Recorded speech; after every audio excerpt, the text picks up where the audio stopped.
Mark Pitts breaking down today's MLB DFS main slate. 13 games on tap here for everybody on a Friday to close out the week here. Mark, how we doing, my friend? Doing good. My favorite thing about this slate, besides it being 13 Major League Baseball games, is there's no rain symbols. Yes, no weather. The weather's coming, though. You and I live in Massachusetts. We're expecting Hurricane. Is it Irene? Who is it now? I don't know. Frazier? Ian? I don't know. There's some sort of hurricane is working its way up the East Coast here. That's going to find its way to us. Hurricane Lee. Hurricane Lee is on its way, going to hit us on Saturday. But that's not Friday. So we have a clean 13 games here on the board. Before we do, we'll go over and break down today's 13 games. Shout out to our friends at RT Sports. Go to rtsports.com/alarm. Promo code alarm23. New users get a 100% deposit match with their first deposit. Take part in their DFS Pick'em games, which we give out DFS Pick'em plays every day at the 5 p.m. live stream. Make sure you tune into that. Or you can take part in their DFS contest, which they have available every day for the MLB season. All right, Mark, let's get into it. As we mentioned, 13 games, no reason to waste time. Pitching here, top price guys on the slate, only 2 above 10K. We got a handful full above 9. So let me know which of the 6 pitchers priced above 9K that you find yourself maybe gravitating towards. You have Aaron Nola on the road against St. Louis, Justin Steele on the road against Arizona. We have George, I don't like to throw more than 90 pitches, Kirby at home against the Dodgers, Zach Eflin against the Baltimore Orioles, Hunter Green on the road against the Mets, and Tarek Skubal on the road against the Angels there. Only 1 pitcher above 9K at home here on this slate.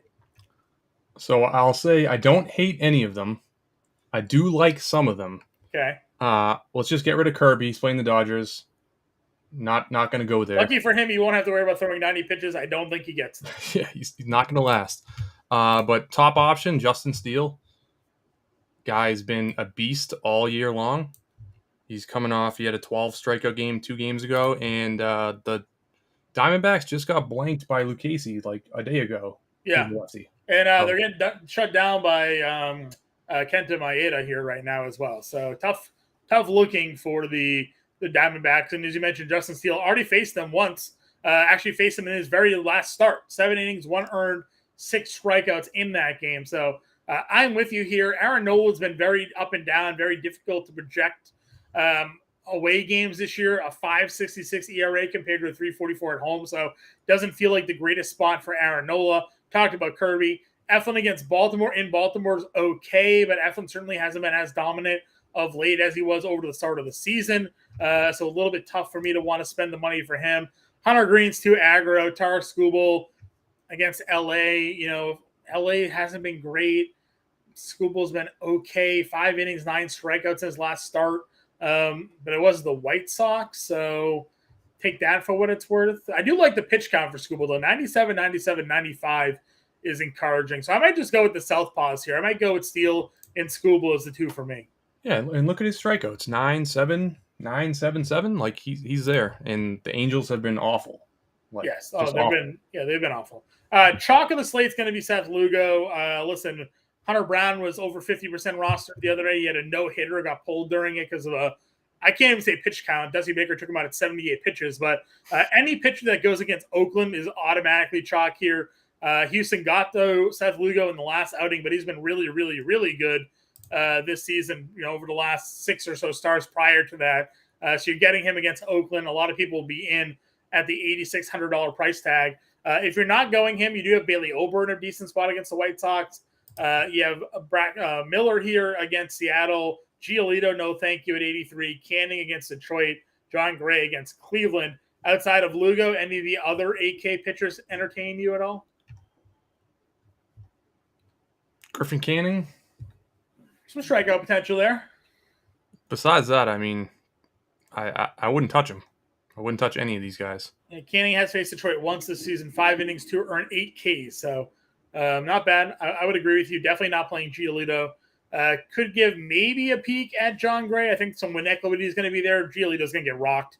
Yeah. But obviously we've seen some tough outings out of John Gray of late. This is more so a bet against the Cleveland offense than it is Gray's current form for me. What do you make of Keaton Winn? You think his last game, I mean, it's in Colorado this time, but you think his last game was more of a fluke than anything.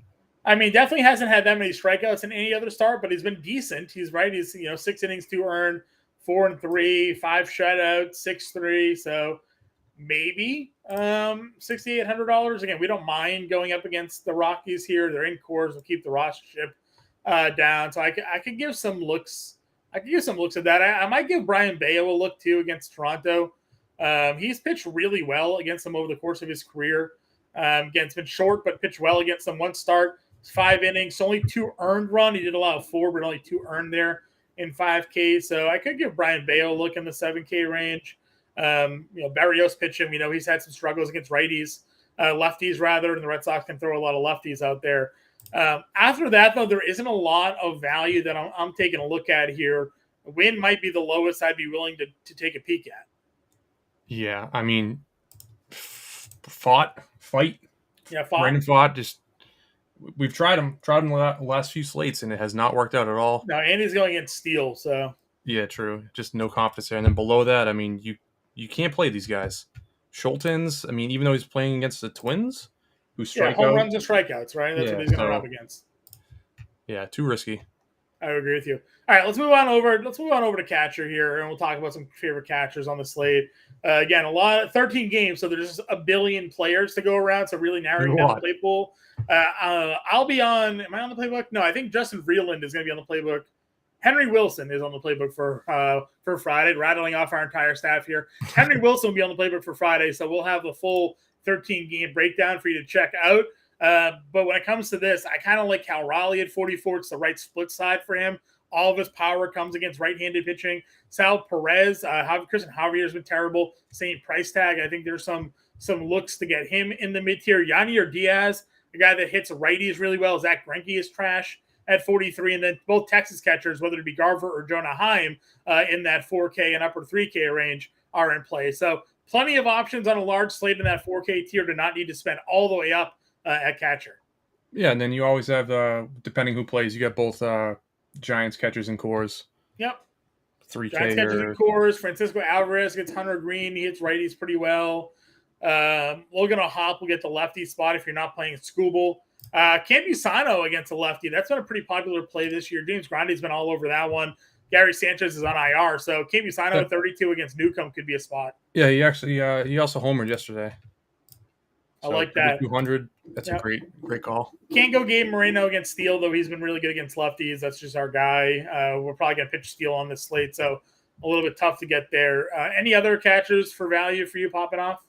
I mean, I don't love the player, but I'd give Bo Naylor a look. He's got 17, 12, 23 in 3 of his last 5 games. Listen, he was one of the top catching prospects in all of baseball. Slow to start this year to come up, but starting to swing a hot bat. 321, 959 OPS the last 10 games for him. So not a bad shout-out if you're not in on John Gray at $2,900 for sure. I like that. Yeah, and then, I mean, you could throw Maldonado out there if he's in. Yeah, I would agree. 26. Greinke is an old man. Yeah. At this point. Yeah, not good for Greinke for sure. All right, first base position here again. Plenty of options you can go to. Freeman versus Kirby. Bellinger gets fought. Here, two good options, I think. Mentioned Chris Bryant's homered in back-to-back games. We'll see what he does on the Thursday slate. But if you're not in on Win, could have some power potential. Christian Walker gets a lefty, though we like Steele is at top up here. Probably just go right back to Casas, though, for me. Casas and Bohm feel pretty good in their spots against Barrios and Thompson. Yeah, throw Wade in there. I mean, he's in power, so just automatic consideration. Yeah, San Francisco will be pretty chalky. Josh Naylor, if you want to go Bo Naylor, Josh Naylor brother combo. Yeah, the Bash brothers. Yeah, can get him against Gray for sure. Joey Meneses against Wade Miley. Again, Commanders against Miley. What's Kybert? Do we miss Kybert here? Is he hurt? Where's Kybert? No, he's in there. 35. I could get some Kybert against Wade Miley. Yeah, my favorite catcher that I talk about all the time. Your favorite catcher for sure. Carlos Santana against Irvin's there. Trying to see Christian. I feel like I haven't seen Cincinnati on a slate in forever. Right. Got him against Peterson. I mean, what do you think of Javier, Christian Javier? Terrible? Would you go any, or not any, but most Royals. I think they'll be contrarian. Javier's not been good. So if you're looking at like Lofton maybe tonight. Yeah, you can go there.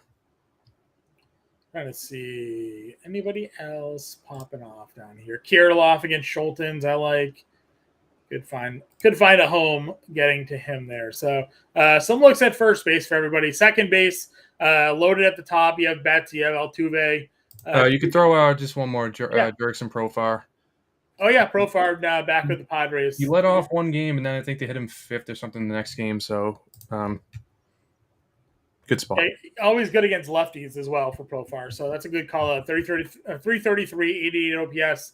Last 10 games for Jurickson, 9 for 27 with a homer. So, yeah, I'm in on that call. It's a good call.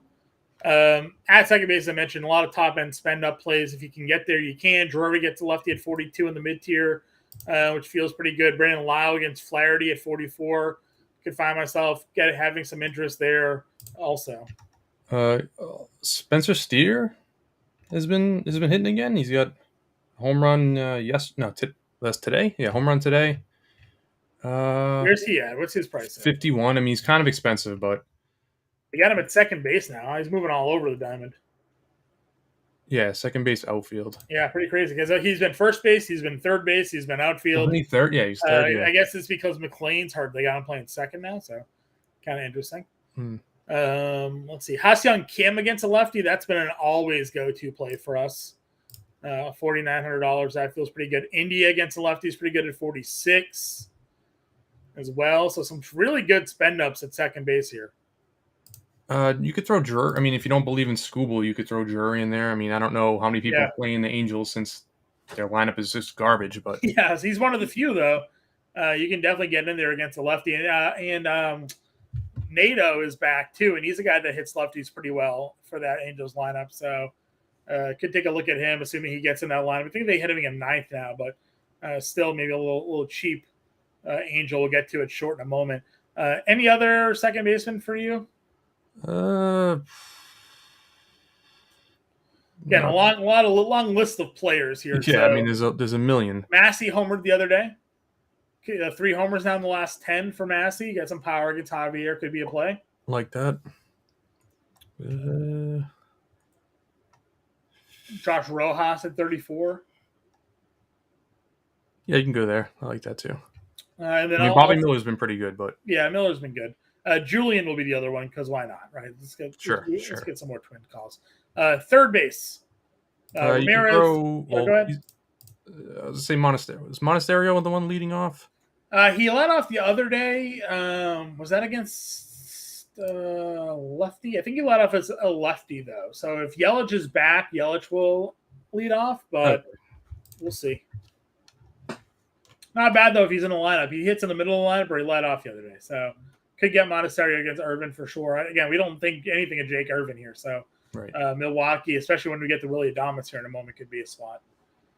Where are you looking third base? Top tier has top 5 guys, 6 guys are all in loaded spots.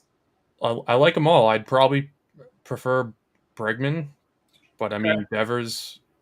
Berrios is okay, but I think Devers is better. But I go Bregman like first choice. Sure. Anything against Greinke. Morale he usually for what? What'd you say? I would say, even though usually, like as James would say, like we stack against Greinke and he goes out there and like squirms through the start and limits a lot. He throws 73 miles an hour and these guys don't know how to figure it out. So it is true. That does happen. Probably less often. It's like people who say they always lose with aces. And it's like, no, you don't. Right. Second against Greinke definitely works more often than it doesn't, but you'll remember when it doesn't. Right. So below that, I just go to Machado. Yeah, Machado against the lefty against Newcomb. Morel has fought here. You do have McMahon, lefty power in courts against Wynn, so $5,100 could do that. Ha-Seong Kim has the dual positional eligibility, as we've mentioned, as well. Alec Boehm has the dual positional eligibility. I don't know Royce Lewis's splits, but Schultens has been terrible, and Royce Lewis hits a grand slam like every other Tuesday. So he only had a 3-run homer the other day, so he one guy off. So. Underperforming. Yeah, I could get some Royce Lewis for sure in lineups. Going down to sort of the mid-tier and value tier, I think Paredes is interesting. a guy that we've always kind of used against lefties, but just has general power, right? 29 homers now on the year for him. Sure. So could run that one out. Michael Garcia, if you're not in on Javier at 41, feels a little appealing. Ezekiel Duran, we're going to start getting into some Texas guys here. Duran against Giolito. We know we're going to play Seager likely against Giolito. And then Carter Kieboom, I mean, numbers overall, very bad. Yeah. Great name, but Wade Miley kind of sucks. And Carter Kieboom had hit lefties for a little bit of a stretch here. So, if you want to go for the Nationals against Miley, could see Kieboom here. Yeah, and then below that, I mean, your favorite man, Cavan Biggio. Yep. He homered 2 games ago. And, I mean, Bayo's been great, good, but not unhittable, right? Definitely not unhittable. Here's going to be some interesting. As we're recording here on Thursday. You got news? We do have news pertaining to the Coors Colorado game. The Thursday game got postponed due to weather. So unreal. We could now see a doubleheader potentially on Friday, which means sometimes they remove it. They remove these games. So we'll see how that plays.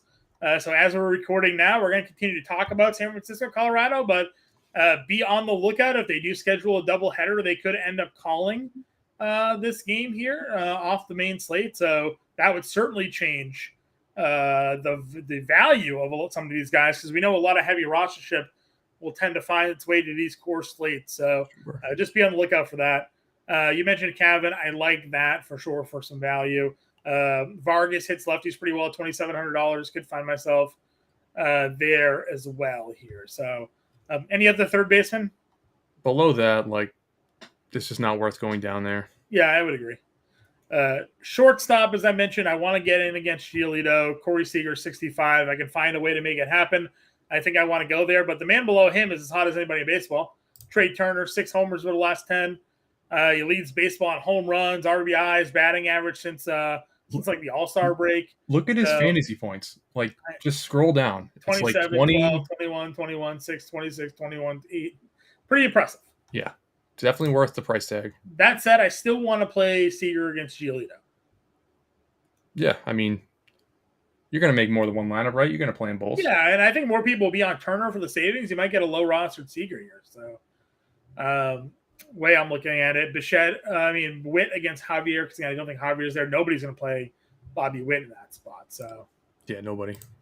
Dansby, yeah, his last couple games were in Coors, so they're kind of inflated, but still a good spot. Yeah, good against righties. You have Machado, the dual positional eligibility.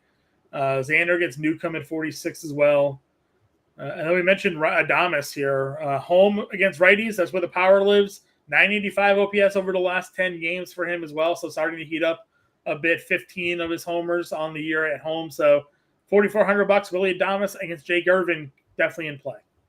As is Carlos Correa, who's not been the best, but I don't think anything is Schultan, so I have no problem playing him.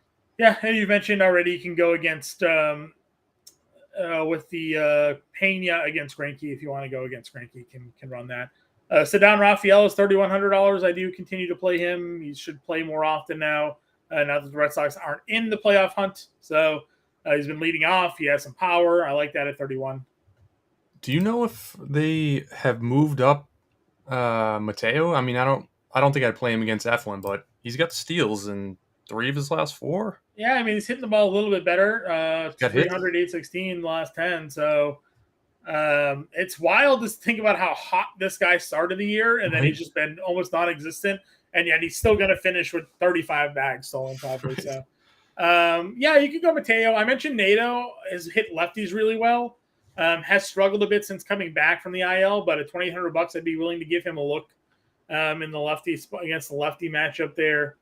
And then Jordan Lawler, again, we played him the other day. Steele's obviously a very tough matchup, but he's $2,500. Yeah, he's free, and I expect more people to play Steele, so you're probably getting him low rostered. Yep, and cheap. Yes. Any other shortstops? No, I mean, that's really, those are the main guys I'm looking at. We got outfield here. Now, obviously, on a 13-game slate, that means that there's like 700 outfielders that we can pick from. So, we'll do our best to give a quick overview. You'll tune into the playbook and then come back and visit us live at 5 p.m. Eastern. We'll kind of narrow down once we get some exact lineups on who to play here. But obviously, any of the top guys are in play. Rodriguez, Bellinger, Betts, Jordan, and Tucker for sure against Greinke. Tatis against Newcomb feels pretty good.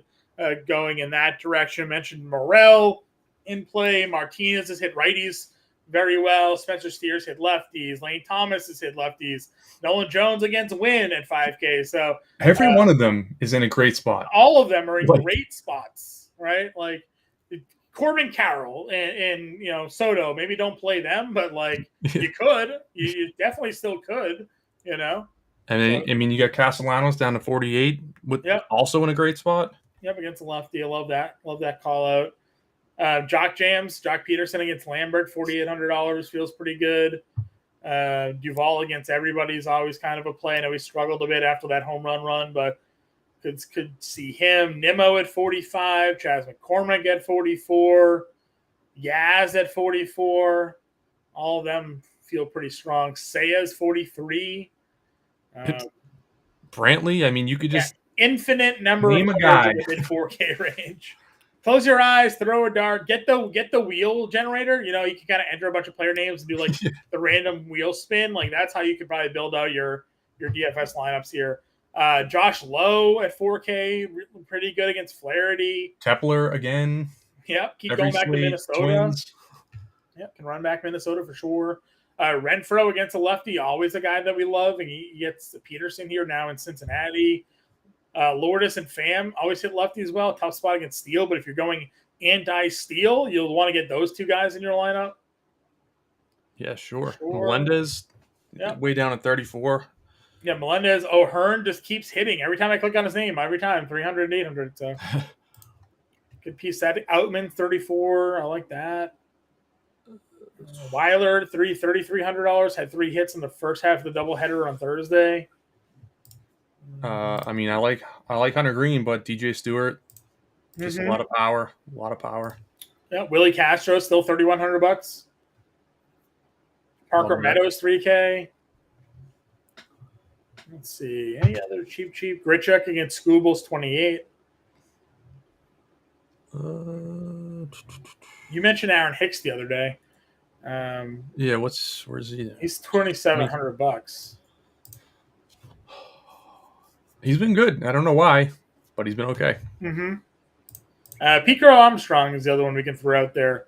0 for 7 since his call up, but $2,600 against Font. Could be a guy. Okay. Yeah, it was a sack fly. Never mind. He definitely hit the ball. Yeah. The sack fly RBI. He has a lot of speed. He hasn't got a hit yet, but not like Brandon Pfaadt, someone that can really shut you down. So I could give Pico Armstrong a look if he's in the lineup. Sure. He's free, so you might as well. He is free. All right, let's build a lineup here again. This is the first look lineup for everybody. We'll have the full playbook out. We'll have the live stream at 5 to kind of narrow some of these plays down here. We mentioned a lot. I kind of like a lot of the mid-tier with Lugo at 86 as a starting point. Did you want to get Steele at 10-1? I like either Steele or Scooble, so it depends what we can afford with Steele. Now, let's see what we can do with Steele. That gives us $3,900. We definitely had some value that we looked at on this slate. Catcher, we liked Kybert at 35, and our value was Campusano. We think we're locking Campusano in here, aren't we? You want to lock him in? Yeah, I think so. I think Campusano is a good spot. 32, first base position with 4K. You want to just put in Casas? Yeah, let's go Casas. Wait, are they not on? No, yeah, they are. Yeah, they are. Casas here. Second base. When did we find our event? Julian at 37. Massey against Javier at 32. I like it. Okay, get some value in this. Third base. We're fitting in Seager, right? So yeah, that's the idea. Just fit Seager. That's 35 a play. We had some value. Let's go Pete Crow. I imagine he'll play. They're not playing for anything. $2,600. That's 38. Let's see, what else do we have for value on fielder here?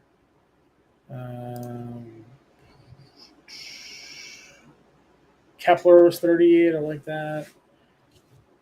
$3,800 for a third baseman and an outfielder. 38. Go Kevin Biggio. So give us. What's he, 28? Yeah, 28. Get us a $4,800 outfielder or $4,800 third baseman. $4,800 third baseman would be. I think Kim is 49. Yeah, we're off by 100. Let's see how we can get Kim in the lineup here. Kim. Maybe we go down. Let's get off Seager and let's go Machado. I'll give us a stack here. Camby, Kim, and Machado. A $4,200 outfielder. 42. Brantley. Sure. Greinke should get lit up. Yeah, give us a Houston guy here. So Lugo, Steele, Campusano, Casas, Massey, Kim, Machado, Picard, Armstrong, Kepler, and Brantley is an example lineup for everybody here on the 11 games. If you have any questions, get us on the Discord. Follow us on Twitter, Mark_Pitts_34 at Impemba777. Find us on Discord, get us on Twitter, get the playbook out there from Henry Wilson, and then stay tuned for the 5 o'clock live stream for everybody where we break down the slate with lineups and all the latest news for everybody then. For now, good luck this weekend, good luck on Friday, and we'll catch you all later.